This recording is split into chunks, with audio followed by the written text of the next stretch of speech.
were counting, this is Urus number 4, the SE, the most powerful yet by a long way. It's also the greenest. Yes, it's a plug-in hybrid, but like we discovered with the Rialto, when Lamborghini do hybrid, well, things get interesting. Welcome to the garage.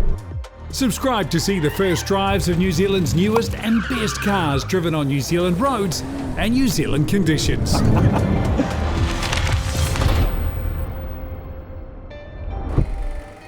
For more than half a century, Lamborghini have broken convention, defining what a supercar is over and over again. And even when they flirted with the practical, it was, well, not exactly practical. Efficiency, load space, everyday usability. You see, none of them are Lamborghini USPs. But then in 2018, they had all changed with the Urus supercar performance, but also ready for the supermarket. And it worked, becoming the biggest selling Lamborghini ever. 2 years ago, Lamborghini upped the ante with the Performante. Lighter, faster, well, more Lamborghini.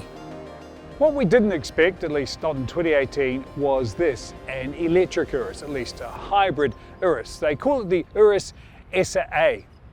In Kiwi speak, that's the Urus SE. Yes, welcome to Auckland's Wild West, Midawai Beach on a not so wild day. As for this thing, don't let the hybrid side fool you, it's still completely wild. After all, it is a Lamborghini. So have Lambo gone green? Well, yes and no. You see, with a full charge, this car will deliver fuel economy 10 times better than the old Aventador. How about that? But it is a Lamborghini, so here's the numbers you ought to hear. This now produces 588 kilowatts. That's 800 horsepower. Keep in mind the Performante produced just 666. There is a cost though to all that grunt. There's batteries, so the weight of this car, 2,500 kilos, around 350 more than the Performante. So in a 0 to 100 drag race, this is a tenth of a second slower. But let's bring that into perspective. We're still talking about a big SUV going from 0 to 100 in 3.4 seconds.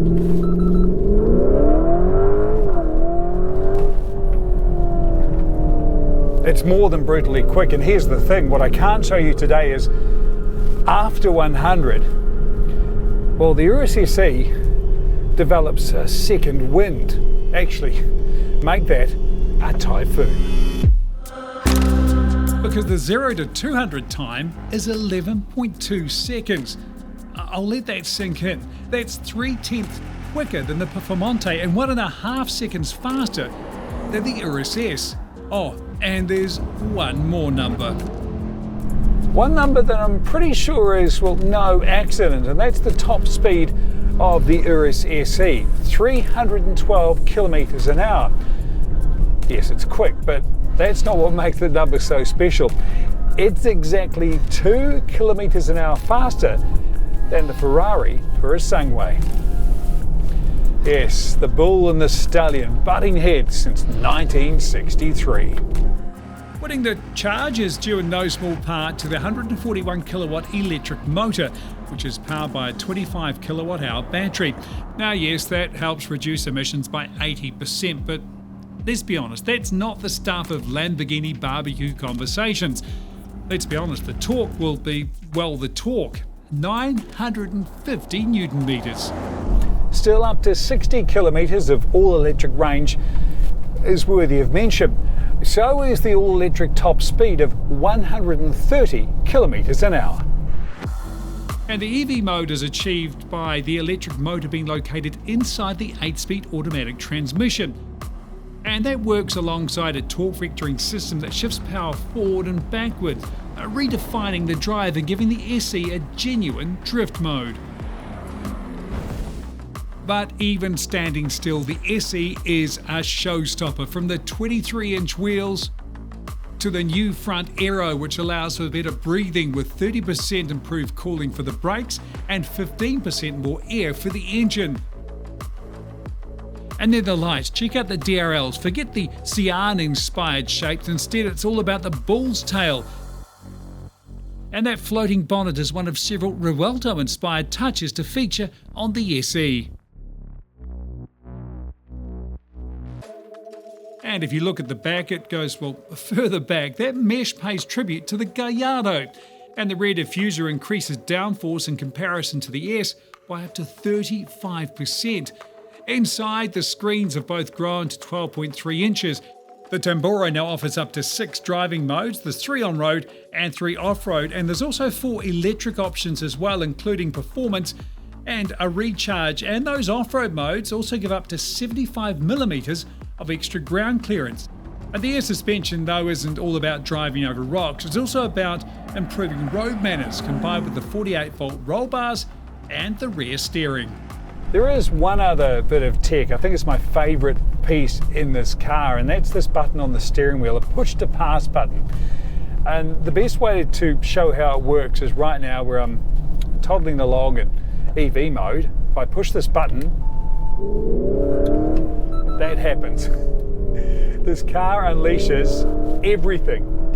It goes to full Corsa mode. The sound, the performance, the tightness. But here's the thing, it lasts for exactly 20 seconds. Checkered flag comes up and you're back in EV mode. Love it.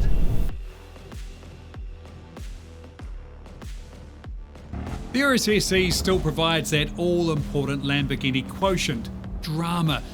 Thanks to the dramatic styling, dramatic performance, you know about the only drama-free aspect is startup. That delightful, almost anti-social moment of Lamborghini startup is now just an on switch. You're off. Still, like Ruelto, it feels every inch a Lamborghini on the move.